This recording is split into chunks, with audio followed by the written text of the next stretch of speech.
Shalom sahabat jalan yang lurus, salam sejahtera buat kita semua dan dimanapun sahabat berada. Saya berharap dan berdoa semoga sahabat semua tetap dalam keadaan sehat dan juga tetap di dalam perlindungan Tuhan. Saya juga tidak lupa mengucapkan banyak terima kasih kepada sahabat yang selalu setia untuk menonton video-video di channel ini dan juga terus mendukung perkembangan channel ini dengan mengklik tombol subscribe, like, komen, juga share kepada teman-teman yang lain. Tuhan Yesus memberkati kita semua.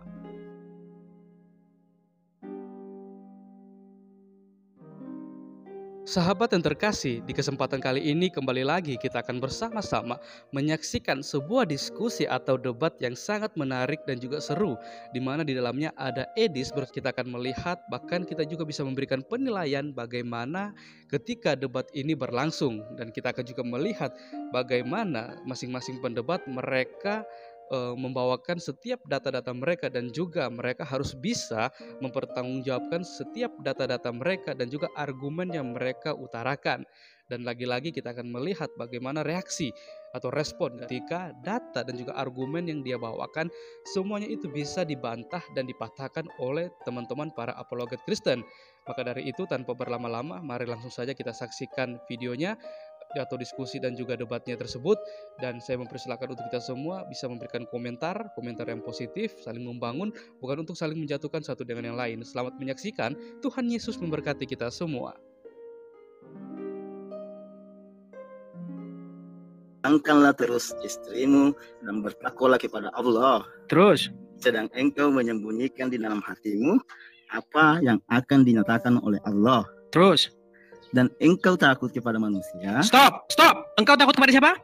Manusia. Oke, jadi di situ menurut ayat itu Muhammad takut kepada siapa? Muhammad bukan itu. Coba sebentar. Engkau takut kepada manusia. Siapa di situ engkau? Siapa di situ engkau? Artinya di sini. Enggak, sebentar. Engkau takut kepada manusia. Siapa di situ engkau? Dengar dulu, wahai Nabi Muhammad. Saya bacakan lagi tafsirnya. Kok tafsir ayat Al-Quran? Jangan lari ke tafsir. Ayat Al-Quran Anda takut membaca Al-Quran itu. Sekarang Anda pergi ke tafsir. Anda takut. Anda takut membaca Al-Quran itu. Silakan dilanjutkan. Kok salah? Engkau takut kepada manusia. Betul nggak di situ? Siapa di situ engkau? Yang kamu maksud itu engkau takut kepada manusia. Mungkin siapa di situ? Muhammad. Oke, kalau bukan Muhammad siapa? Kalau bukan Muhammad siapa di situ? Siapa kalau bukan Muhammad di situ? Bukanlah. Siapa?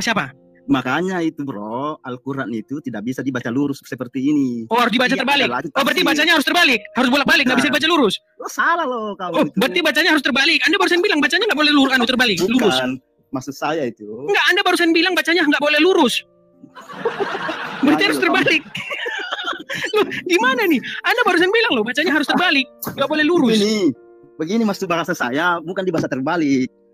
Ini artinya bahasa Al-Quran ini harus ada tafsirnya, bukan di mana? Oke, di mana? Tunjukkan dalam Al-Quran harus ada tafsirnya mana? Tunjukkan ayatnya bahwa ayat Al-Quran harus ada tafsirnya mana? Ini ada. Ayat berapa? Tunggu dulu kawan. Kamera jangan dimatikan, Pak. Ini. Yang saya tanya ayat di dalam Al-Quran yang mengatakan bahwa baca Quran harus ada tafsirnya. Mana? Surat berapa? Ayat berapa? Begini. Pak, Anda tadi sebentar. Anda tadi bilang.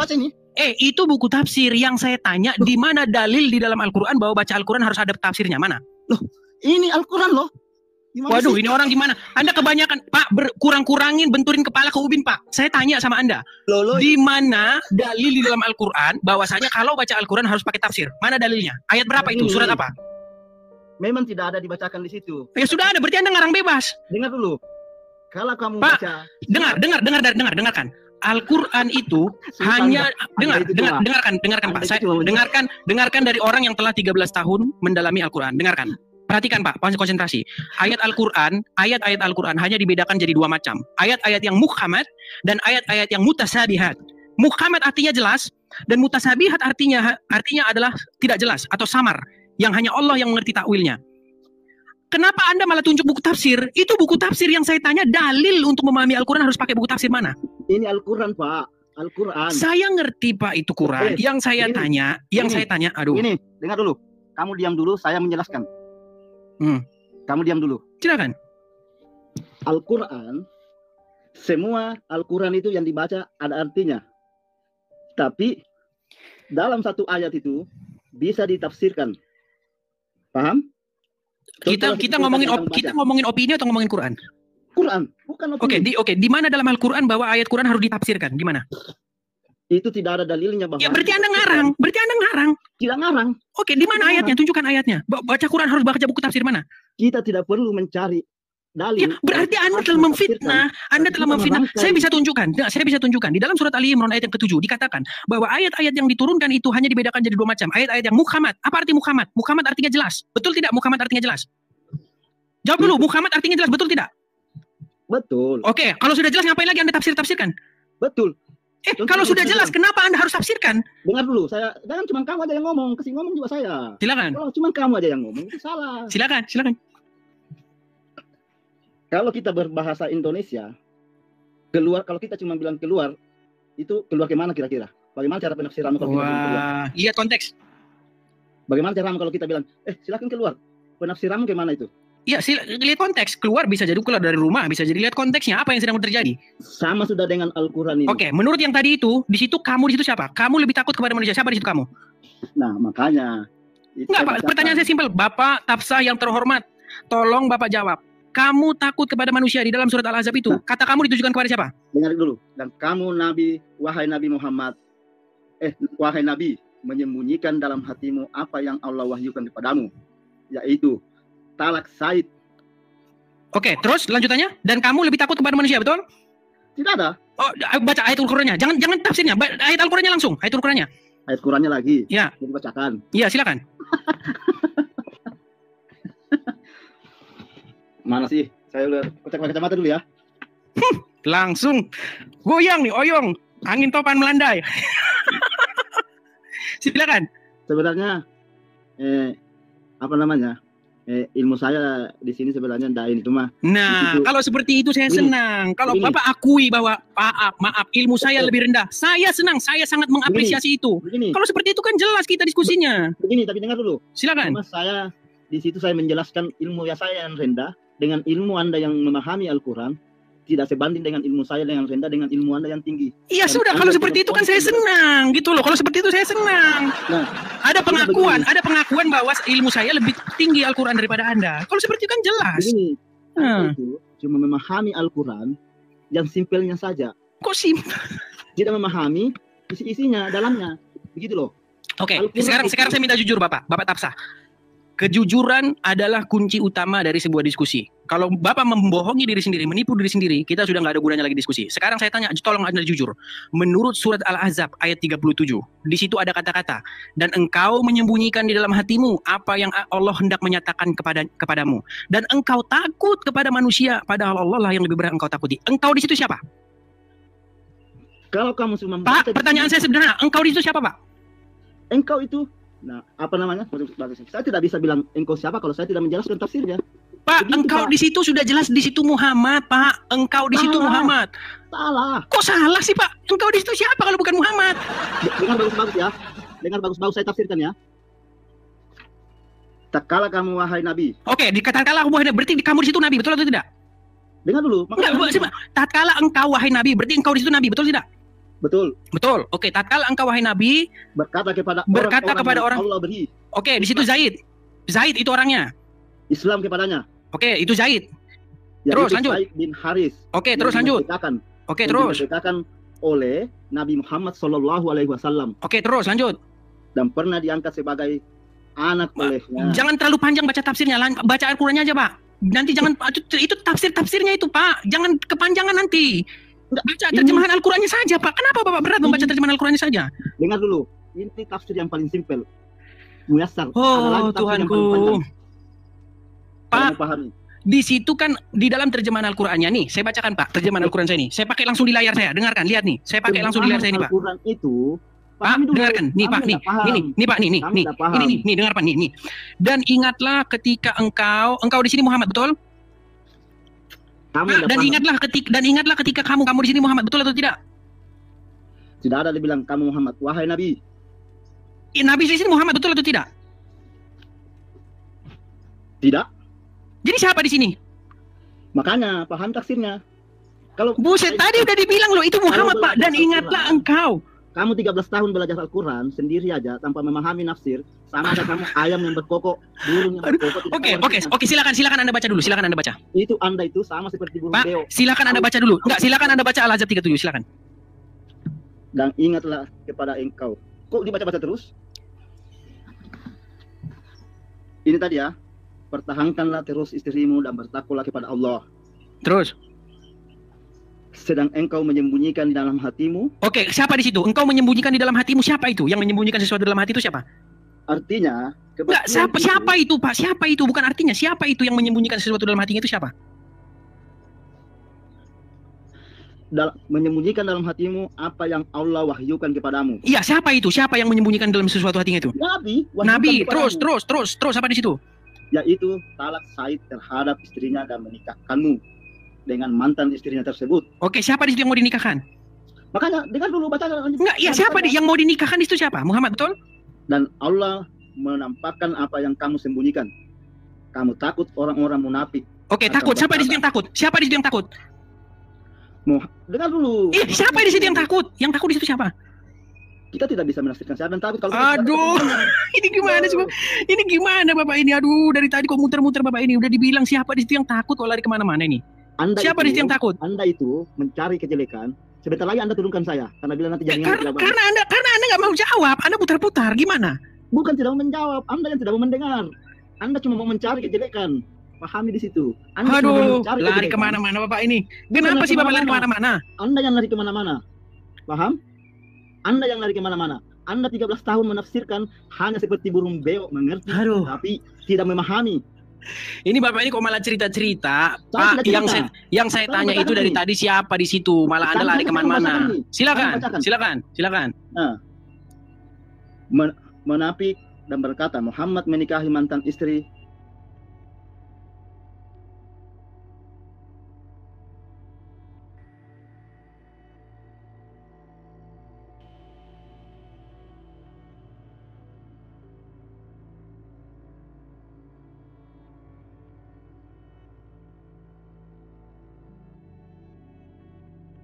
Anak-anak angkatnya, padahal Allah lebih patut untuk kamu. Oke, siapa di situ yang takut? Oke, padahal Allah lebih berhak engkau takuti. Siapa di situ?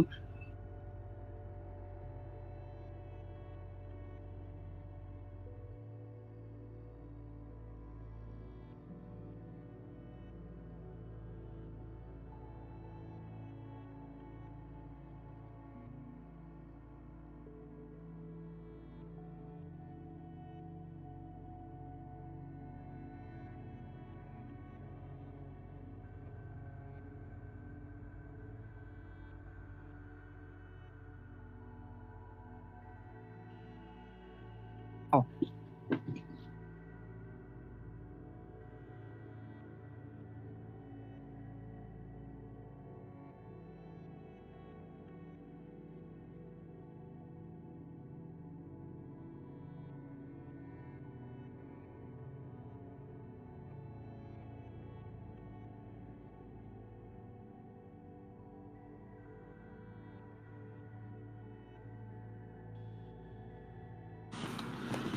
Siapa yang mau dinikahkan itu siapa? Muhammad, betul?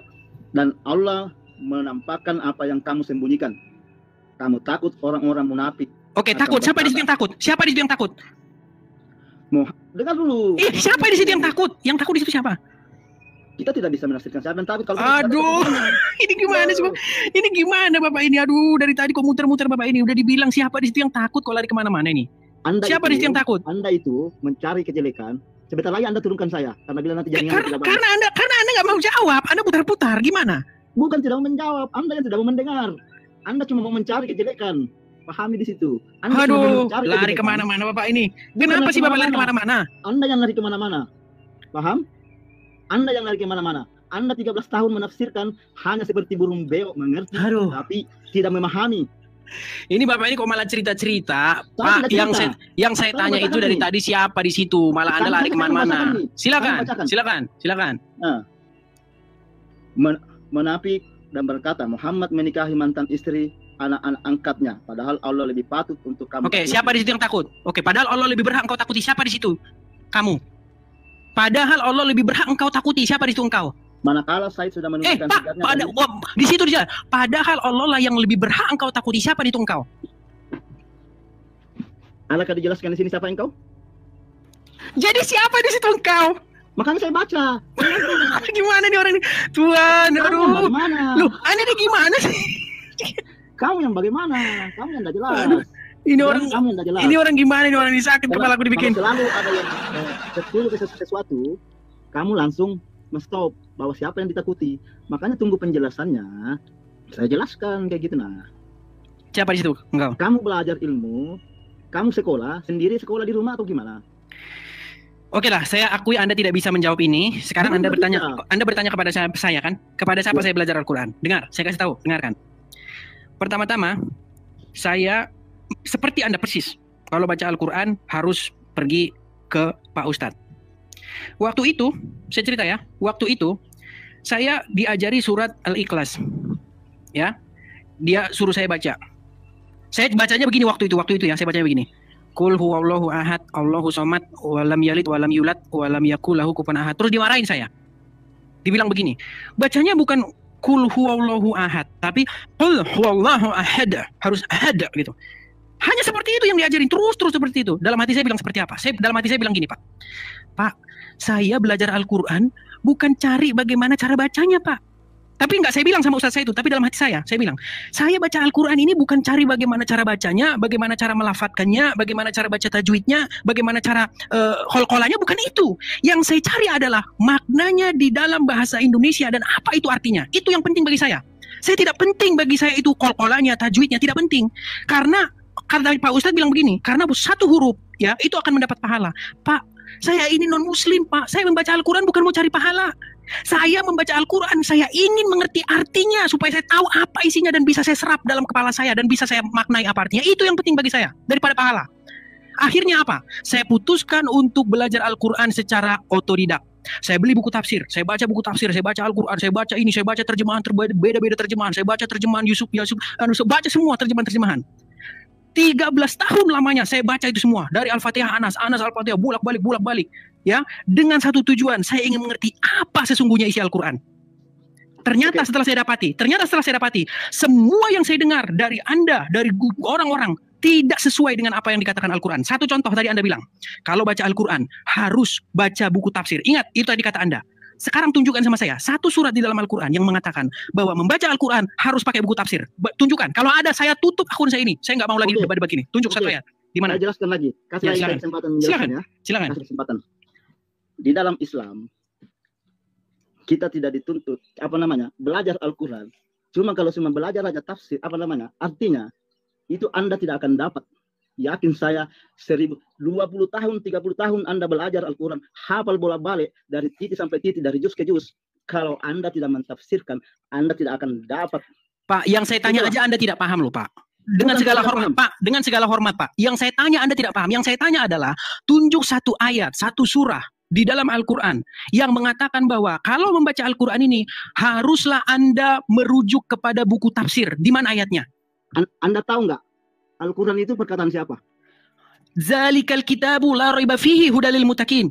Kitab ini tidak ada keraguan padanya, petunjuk bagi orang-orang yang bertakwa. Dari mana Anda katakan bahwa kitab ini tidak jelas? Padahal di sini dikatakan zalikal kitabu la raiba fihi, tidak ada keraguan. Kenapa Anda harus pergi ke ustadz ini, ustadz itu untuk tanya? Bukankah Al-Quran itu sudah jelas? Saya tanya dulu.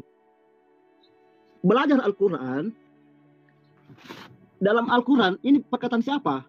Saya tanya Bapak dulu. Dikatakan di situ Al-Quran itu adalah perkataan Rasul. Anda salah benar. Oh, kalau saya tunjuk ayatnya gimana? Bahwa Al-Quran itu sungguh-sungguh adalah perkataan Rasul yang mulia. Di mana? Kalau saya tunjuk di mana? Gimana? Baik, sebentar, saya ambilkan Quran saya, sebentar. Sabar. Al-Quran itu perkataan firman Allah. Sunnah itu baru hadis, cerita dari Nabi Muhammad SAW. Kalau Anda pahami.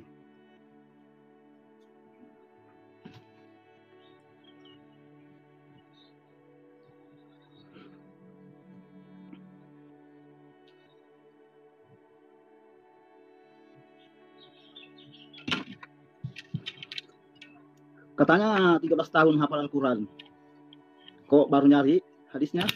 Bukan hadis, Pak. Saya cari ayat Al-Quran saya karena Al-Quran saya tidak ini. Oke, di dalam surat Al-Haqqah. Enggak, silakan buka surat Al-Haqqah. Pak, saya tidak pernah bilang saya hafal. Saya paham. Ya, saya bukan seperti Pak. Gini, ini tahu nggak kenapa? Di dalam Al-Quran, saya belum pernah ketemu ayat yang menyuruh umat muslim untuk menghafal Al-Quran. Coba tunjukkan di mana ayatnya, hafalah Al-Quran ini. Kalau ada, saya tutup channel saya. Ya, Tidak ada Pak, suruh perintah menghafal itu di mana ayatnya? Di mana suruh menghafal ayat Al-Quran? Al-Quran itu tidak ada memang di sini dalamnya. Makanya ada. Kenapa kalian terus bilang hafal? Di mana suruh menghafal di mana? Di ayat berapa disuruh menghafal? Hadis Pak, hafalan. Bagaimana kamu caranya kalau kamu tidak menghafal, kalau kamu sholat? Saya Pak, tanya Bapak. Yang saya tanya itu bukan ada orang yang hafal atau tidak. Yang saya tanya adalah perintah untuk menghafal. Oke, kembali lagi tadi pertanyaan Anda. Al-Quran perkataan siapa? Di dalam surat Al-Haqqah, ya. Di dalam surat Al-Haqqah ayat yang ke-40. Silakan buka, Pak. Al-Haqqah.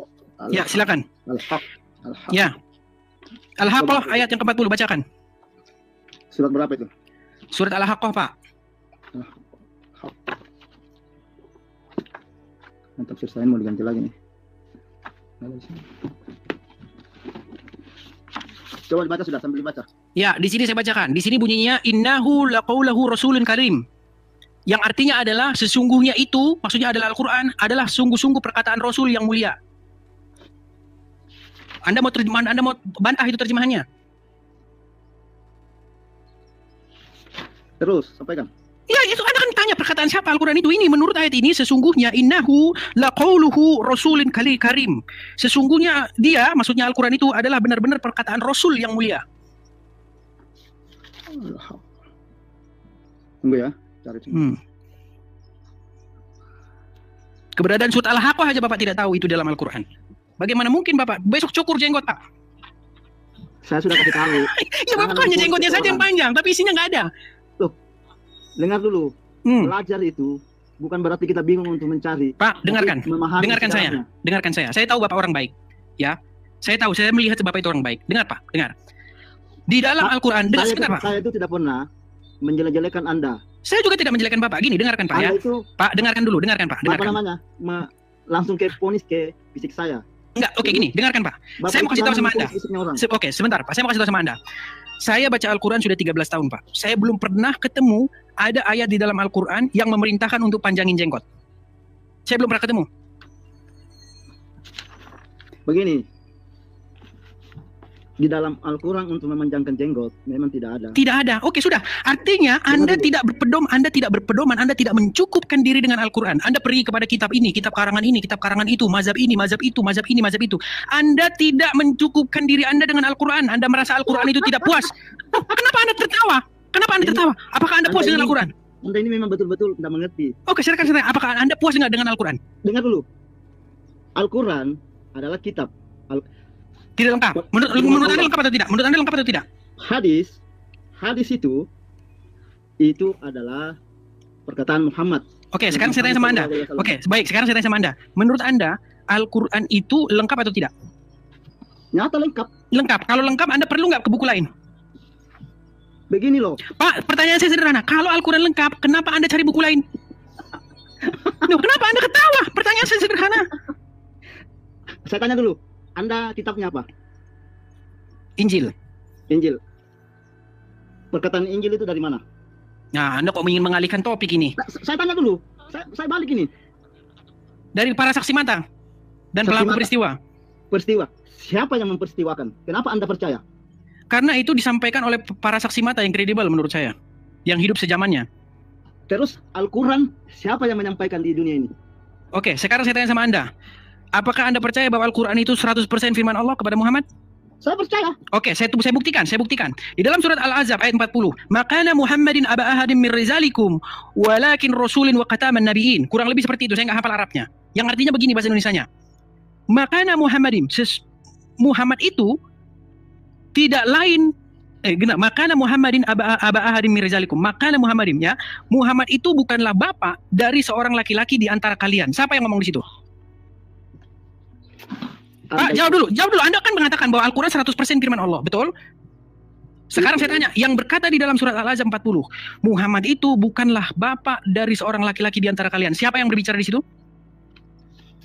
Anda itu. Pak, pertanyaan saya simpel. Siapa yang berbicara di ayat itu? Allah. Allah berbicara kepada siapa? Makanya kita harus buka lagi ayatnya. Oke, baca, silakan. Al-Ahzab 40, silakan baca. 1000 orang yang nonton ya, disaksikan ya teman-teman ya. 1000 penonton yang melihat. Ya. Zuma 40 ya? Zuma lari terus sama saya. Kemarin saya bilang sama dia, Zuma kalau kamu nggak berani 1 lawan 1 dengan saya diskusi, kamu pakai rok. Udah saya bilang sama Zuma, ya sampaikan kepada Zuma ya. Ustadznya aja saya bikin begini, gimana Zumanya? Coba, ya. Silakan alasan 40. Saya bukan ustadz loh, saya bukan ustadz. Wah, malu mengakui di hadapan saya Anda malu mengakui Anda seorang ustadz. Saya nggak pernah bilang ustadz. Adakah saya pernah bilang ustadz? Oke, baik. Anda sudah tidak berani ngaku ustadz depan saya. Silakan. Saya tanya dulu, adakah saya masuk di sini saya bilang ustadz? Dari penampilan Anda lihat seperti ustadz. Saya sudah dari tadi bilang, jangan lihat penampilannya orang. Baik. Baik, silakan alasan 40. Saya berpenampilan begini karena saya mentaati hadis dan kitab karangan manusia, betul? sunnah Rasulullah. Ya, dan yang dikarang oleh manusia, betul? Kok dikarang oleh manusia? Oke, jadi kitab-kitab hadis itu karangan siapa? Buatan siapa itu? Saya tanya dulu Anda. Anda percaya dengan Injil dari karangan mana? Oh, oke lah, kembali fokus. Nanti kita fokus kemana-mana. Kalau azan 40 tadi silakan. Kalau Anda bilang Al-Quran. Kok kamu mau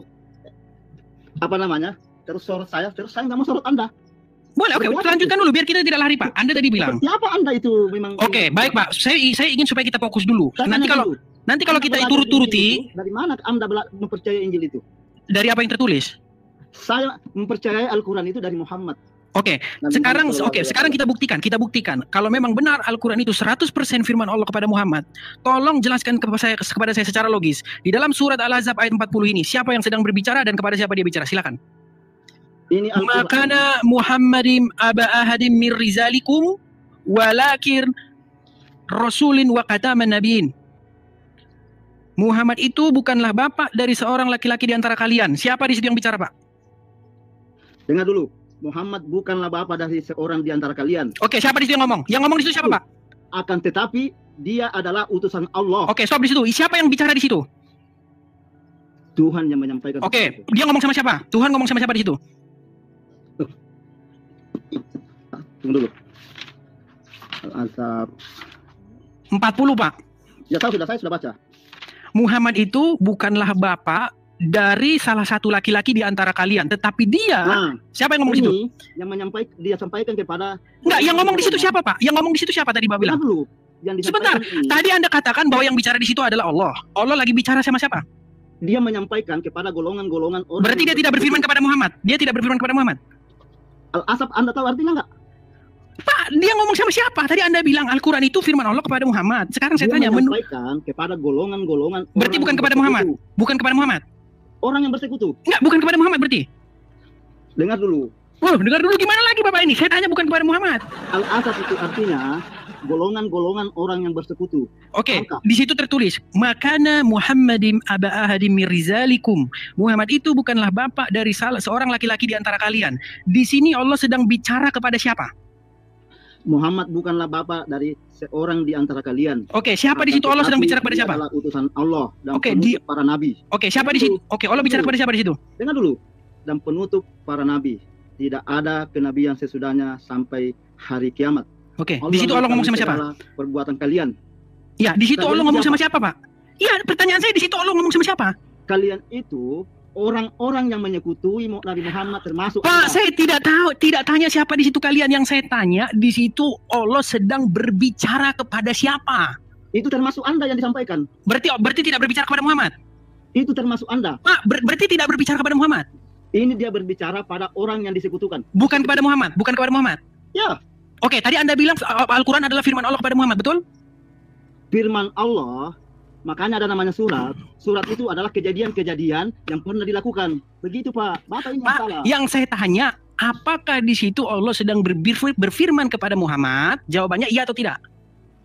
Ya. Oke, berarti Allah berfirman kepada Muhammad. Muhammad itu bukanlah bapak dari seorang laki-laki di antara kalian, tetapi dia gitu. Allah ngomong sama Muhammad gitu. Dengar dulu. Enggak, saya tanya. Allah ngomong sama Muhammad gitu. Kayak begitu. Saya lagi menjelaskan ya. Silakan. Silakan dengarkan. Di dalam Al-Quran itu adalah risalah-risalah dari awal dunia sampai akhir. Paham? Kitab. Tuhan, malah lari kemana-mana Bapak ini. Bukan lari kemana-mana. Anda yang tidak pahami. Anda tadi membuat klaim bahwasanya Al-Quran itu adalah firman Allah, 100% firman Allah kepada Muhammad. Anda membuat klaim seperti itu. Tetapi ketika saya baca, isinya kok begini. Ini yang disampaikan kepada seluruh. Iya, berarti di situ Allah tidak sedang berbicara kepada Muhammad. Tahu nggak Al-Quran ini Al-Baqarah apa? Ayat surat. Aduh, lari-lari Bapak ini kemana-mana. Al-Baqarah itu artinya sampai betina, Pak. Anda yang lari-lari. Loh, Saya tanya Bapak kemana, lari kemana? Al-Imran sampaikan sama siapa?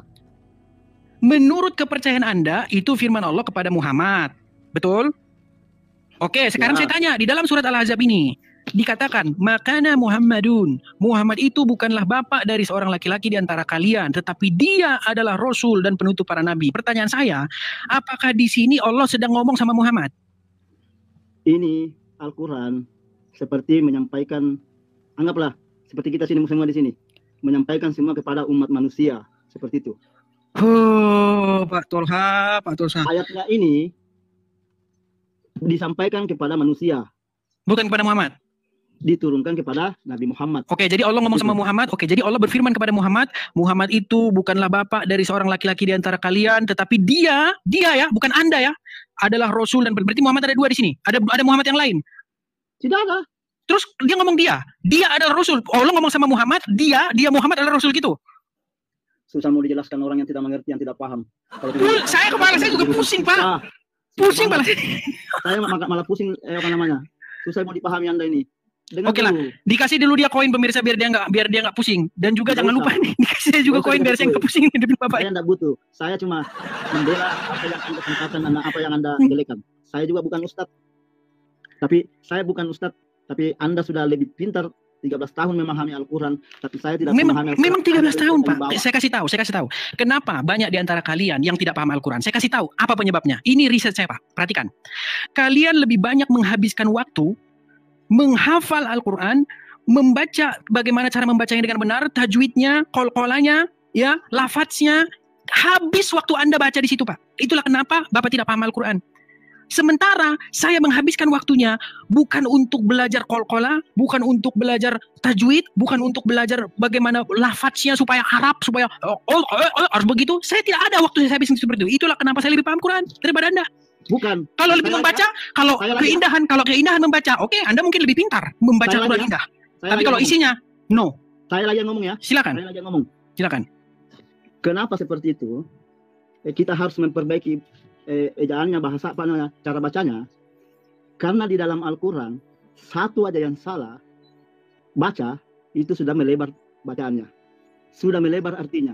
Anda mungkin tidak paham itu karena Anda cuma mencari kesalahan di dalam Al-Quran, mempelajari Al-Quran, artinya mencari kesalahan aja di situ untuk memperdebatkan seperti itu. Pak, dengarkan. Kalau kami belajar Al-Quran bukan memperdebatkan, tapi bagaimana kalau kami membacanya dengan tartil yang benar, qol-qolanya dengan yang benar, seperti itu. Tapi artinya tidak tahu, ya kan? Artinya habis harus dipahami. Ya, tapi Anda sudah terlambat, sudah terlalu tua Anda untuk memahami artinya karena habis waktu. Sebentar, Bang. Pak, habis waktu kalian. Ya, habis waktu kalian untuk membaca indah. Sementara artinya Anda sudah telat, sudah meninggal duluan baru Anda tahu artinya. Orang beragama itu tidak ada namanya kata terlambat. Buktinya sekarang Bapak lebih mengerti tajwidnya, lebih mengerti bagaimana qol-qolanya, tapi tidak tahu artinya padahal esensinya adalah Anda harus tahu maknanya. Dikatakan di situ dikatakan sesungguhnya kami turunkan Al-Quran ini dalam bahasa Arab supaya kamu memahaminya, Pak. Memahami, Pak, bukan menghafal, memahami. Betul. Kenapa Bapak sekarang menghabiskan waktu untuk menghafal ketimbang memahami? Saya setuju. Iya, kenapa Anda lebih sibuk menghafal ketimbang memahami? Bagaimana Anda melakukan sesuatu, melakukan sholat kalau Anda tidak menghafal? Pak, saya tanya sama Anda, apakah pernah ada di dalam Al-Quran perintah untuk sholat bahasa Arab? Ini sudah yang Anda tidak pahami. Pak, saya 13 tahun baca Quran. Tunjukkan satu ayat di dalam Al-Quran. Sholatlah kalian dalam bahasa Arab. Kalau ada, saya tutup channel saya, pensiun saya, Pak. Aku tanya dulu, Al-Quran itu bahasa apa? Menurut Al-Quran dikatakan Arabian mubin. Bahasa Arab yang jelas. Yang diturunkan? Maksudnya? Anda sudah paham nggak kalau sholat? Sholat itu harus baca apa? Di dalam sholat, ya misalnya Anda harus baca Al-Fatihah, Bismillahirrahmanirrahim, Alhamdulillahirabbil alamin, Ar-Rahmanirrahim, Maliki yaumiddin, Iyyaka na'budu dan seterusnya, ya kan? Nah, sekarang saya tanya sama Anda, esensi yang saya tanya adalah begini, apakah ada di dalam Al-Quran perintah supaya sholat dalam bahasa Arab? Tunjukkan kalau ada. Tidak ada perintah. Tidak ada. Kenapa Anda bilang sholat harus bahasa Arab? Loh. Tapi perintah di Nabi, di hadis ada bahwa sholatlah kamu seperti kamu. Ya, enggak, oke, gini. Di dalam hadis ada kata-kata sholatlah kamu sebagaimana kamu melihat saya sholat. Apakah di situ tentang bahasa? Apakah di situ tentang bahasa atau tentang tata cara? Ini sudah yang Anda tidak paham sedikit. Contohlah. Pak, justru Anda tidak mengikuti sunnah. Sekarang saya tanya sama Anda. Saya tanya, Pak, dengarkan. Dengar dulu. Ini penting ini, Pak. Dengarkan. Ini penting. Ini untuk pendidikan untuk orang-orang awam. Dengarkan, Pak. Dengarkan, Pak, ya. Anda juga memahami. Saya lagi. Ini bukan masalah sholat. Ada enggak orang ajan di seluruh dunia menggunakan bahasanya sendiri-sendiri? Karena sudah termakan oleh dogma bahwasanya sholat itu harus bahasa Arab. Tidak, karena itu memang sudah diwajibkan. Tidak ada. Oke, saya tanya Anda. Oke, saya tanya Anda. Oke, sebentar, Pak. Saya tadi dengan Anda. Belajar Al-Quran itu harus dipahami. Nah itu, kenapa kalian lebih sibuk menghafal? Kenapa kalian lebih sibuk membaca kol-kolannya, tajwidnya? Kenapa lebih sibuk dengan itu? Dengar dulu. Karena tujuan kalian membaca Al-Quran bukanlah untuk mengerti maknanya, tetapi mencari amal. Itu yang kalian cari. Kenapa kalian tidak paham isi Al-Quran? Karena baca Al-Quran mau cari amal, bukan mau cari maknanya. Itu bedanya kita, Pak. Dengar dulu. Itu bedanya kita, Pak. Saya kasih tepuk tangan dulu pemirsa, tepuk tangan dulu. Di Nasrani itu ada nggak diajarkan orang untuk menyanyi? Apa? Di Nasrani itu ada nggak untuk diajarkan orang menyanyi kalau lagi ibadah? Ada banyak. Memang ada dari. Ada. Kalau Bapak baca, ketika Musa menyeberangi Laut Teberau, bagaimana mereka di situ memukul gendang dan rebana, memuji-muji Tuhan. Apakah kalian tidak melakukan hal sama? Apakah kalian tidak memukul-mukul gendang dan rebana, menyanyikan untuk Muhammad? Ya Rasul salamu alaika, ya Rasul salamu alaika. Ada lakukan nggak itu? Ngaku dulu, Anda lakukan nggak? Saya tidak lakukan. Teman-teman Anda lakukan tidak? Kalau saya tidak lakukan. Iya, teman-teman Anda memukul gendang dan rebana nggak, menyanyi untuk Muhammad? Karena saya menganggap itu musik adalah haram. Oke, saya nggak tanya Anda. Bagi Anda musik haram. Teman-teman Anda yang Muslim, mereka bernyanyi-nyanyi, memukul gendang, memukul rebana, bernyanyi-nyanyi, menari-nari. Mereka melakukan itu tidak? Jawab, betul atau tidak? Begini, saya setuju. Ya, jangan begini, dijawab dulu, betul atau tidak itu? Saya setuju dengan perkataan. Ya sudah. Ada yang menghalalkan. Jangan langsung sudah. Di mana dalilnya bahwa musik haram dalam Al-Quran? Kalau langsung sudah, ada dalilnya. Tunggu dulu, saya carikan. Tunjukkan, Pak. Saya 13 tahun Pak lamanya membaca Al-Quran. Bapak jangan ajari saya Quran. Saya ngajari Anda Quran. Bahkan Anda katakan tadi, saya tanya sama Anda nih, sambil Anda cari ayatnya. Pak, pernah nggak Muhammad sholat di dalam bahasa yang tidak dia mengerti? Pernah nggak dia sholat di dalam bahasa asing? Pernah nggak? Maksudnya bagaimana? Pernah atau tidak Muhammad sholat berdoa kepada Allah dengan bahasa asing yang dia tidak mengerti? Pernah nggak dia lakukan itu? Kita berdoa itu harus mengerti. Oke, berarti Muhammad tidak pernah sholat dalam bahasa asing, betul tidak? Bahasa asing seperti apa?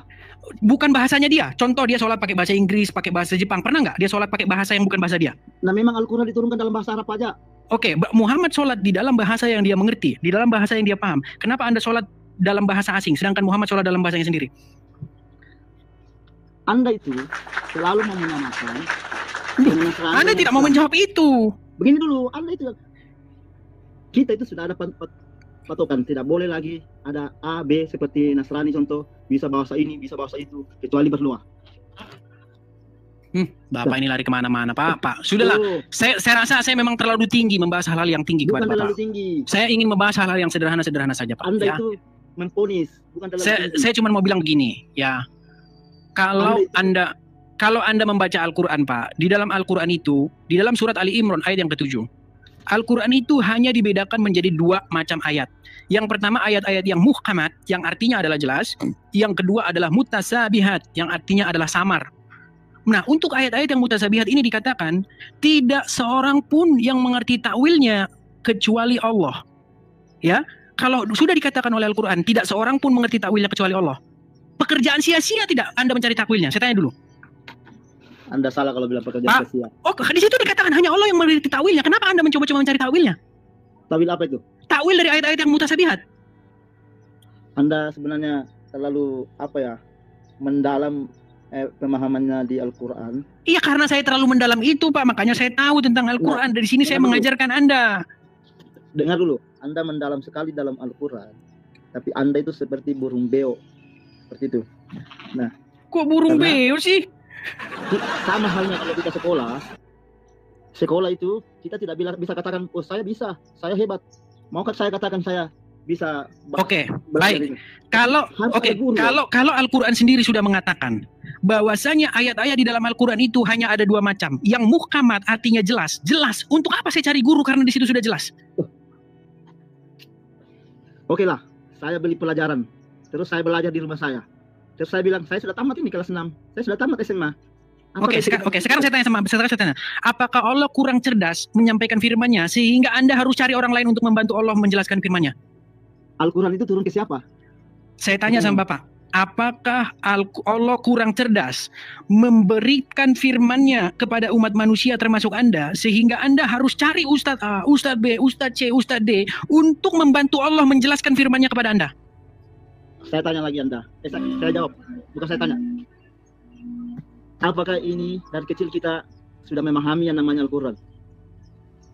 Wah, Bapak ini gimana? Bapak kayaknya harus diganti nih dengan Bapak Ustadz yang lain ini, gimana? Bukan diganti, silakan kalau mau diganti. Tapi Anda itu iya, tapi Anda gimana kalau begini terus? Nggak ada kualitas.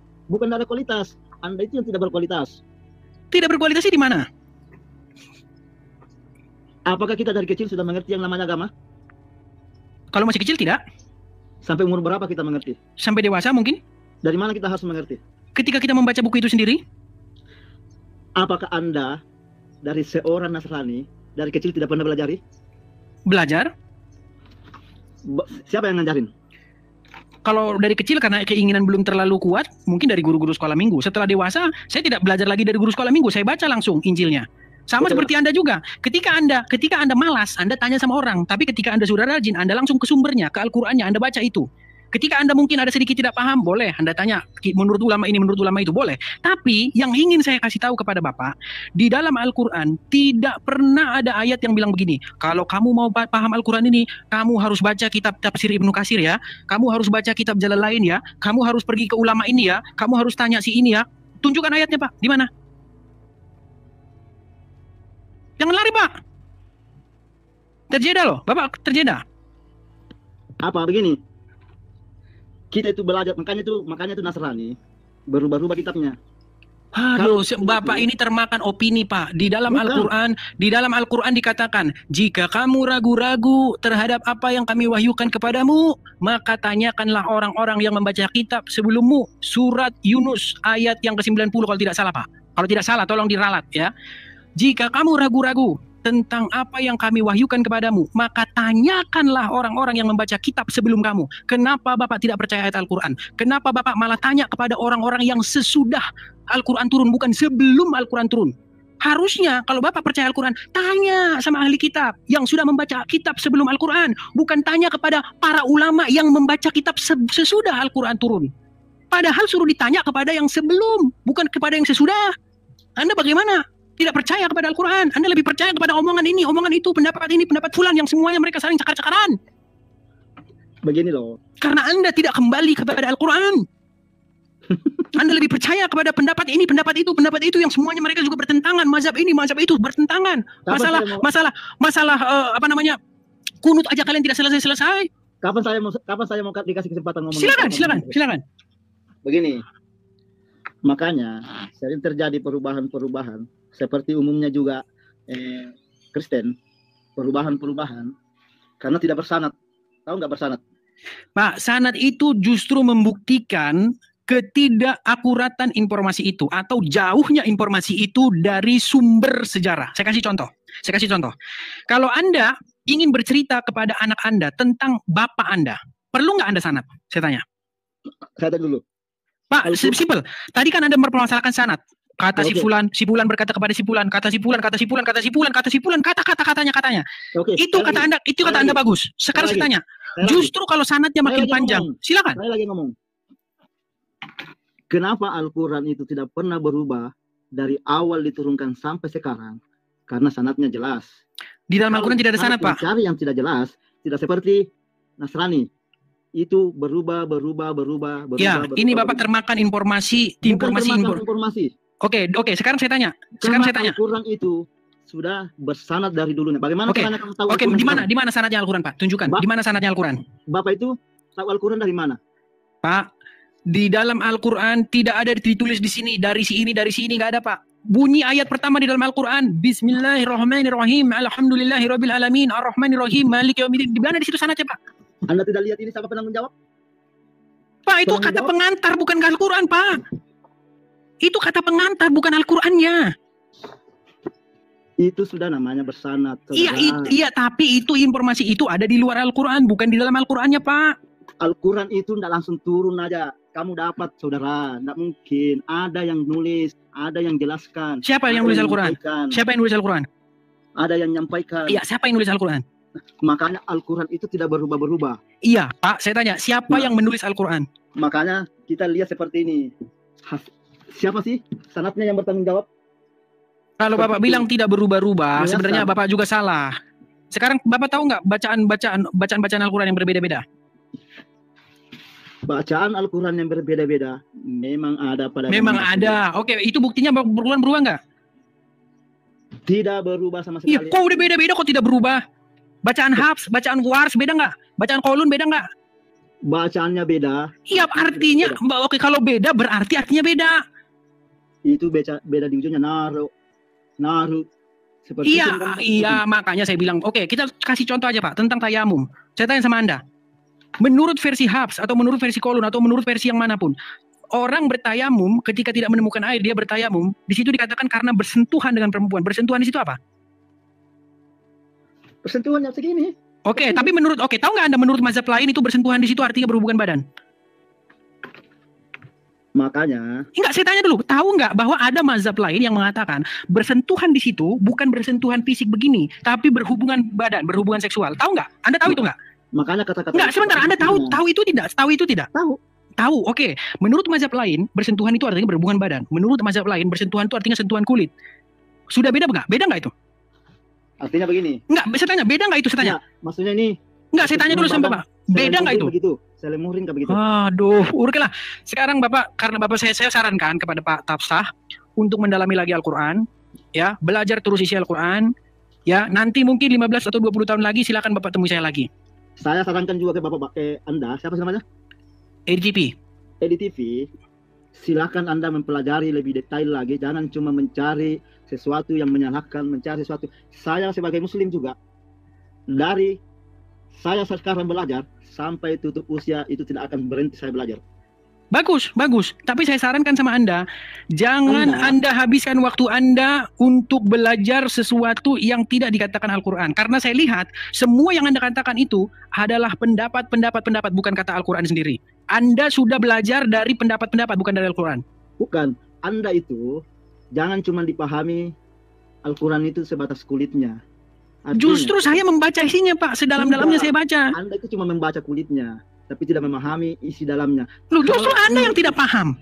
Kalau Anda itu memahami, Anda itu saya yakin mendapatkan hidayah 100% akan masuk Islam. Pak, justru karena saya sudah mendalami, saya akan mengundang Bapak supaya Bapak dibaptis dan mengikut Yesus. Anda itu mendalami. Oke, sekarang saya tanya. Sekarang saya tanya. Sekarang saya tanya sama Anda. Bapak mau ikut yang sekarang ada di kubur, di makam, atau mau ikut yang sekarang sudah ada di surga? Maksudnya bagaimana yang di kubur? Oke, saya tanya, Anda pengikut siapa? Apakah Anda pengikut Muhammad tidak? Ya. Di mana Muhammad sekarang? Anda katakan Nabi Muhammad sekarang di mana? Nabi Isa sekarang di mana? Enggak, sebelum ke sana saya tanya, Muhammad ada di mana? Nabi Muhammad sekarang, anggaplah posisi mata kita sekarang, dia adalah sudah meninggal. Contoh. Oke, di mana? Sekarang di mana? Di makam, betul? Anggaplah kamu bilang di makam ya, oke. Oke, di makam. Sudah meninggal, betul? Ya. Berarti Anda pengikut orang meninggal? Begini. Pak, jawab dulu pertanyaan saya. Berarti Anda pengikut orang meninggal? Pengikut bagaimana sih maksudnya? Sekarang saya tanya, apakah Anda pengikut Muhammad? Dia adalah Nabi saya. Apakah Anda pengikut Muhammad? Ya. Oke, di mana sekarang Muhammad berada? Sekarang, anggaplah katakan dia sudah meninggal. Bahasa umumnya. Oke, di makamnya, di kuburnya, ya, betul? Di kuburnya. Oke, berarti dia sudah meninggal, sudah wafat, sudah mati. Berarti Anda pengikut orang mati? Pengikut orang mati bagaimana?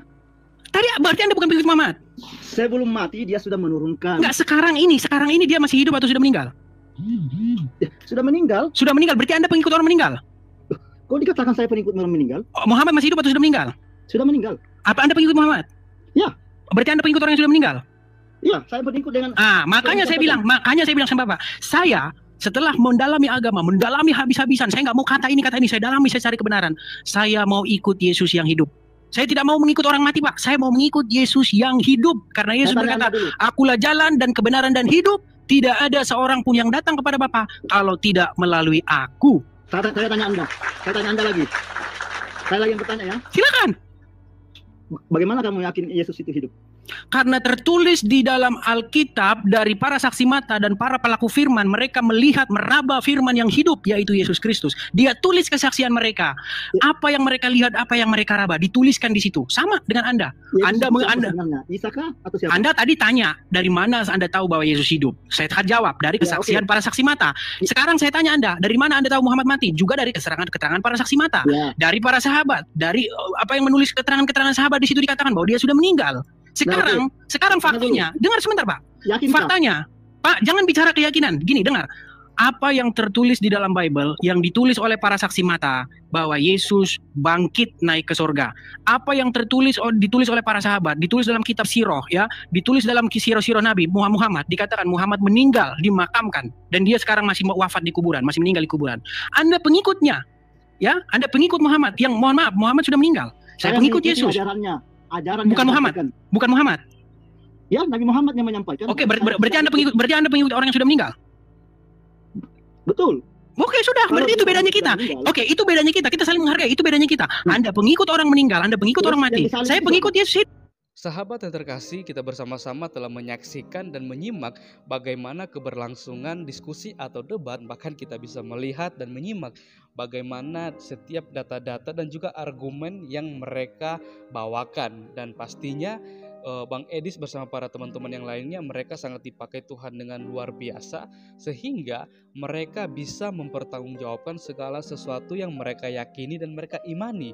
Dan bahkan mereka bisa membungkam, kalau kita menyimak Bang Edis bersama teman-teman yang lain, mereka sangat menguasai sejarah dan juga mereka sangat menguasai setiap bahan-bahan yang mereka bawakan, sehingga setiap data dan juga argumen yang mereka bawakan tersebut atau mereka ungkapkan tersebut, semuanya itu bisa dibuktikan kebenarannya.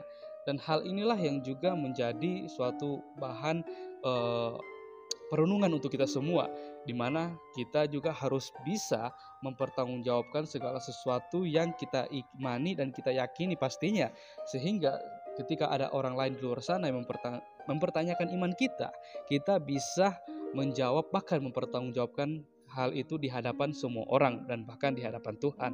Dan kiranya melalui diskusi atau debat ini kita mendapatkan suatu pembelajaran yang penting dan berharga, dan bisa juga memberkati kita semua. Sekian video dari saya di hari ini, sampai berjumpa di video saya yang selanjutnya. Kiranya Tuhan Yesus memberkati kita semua.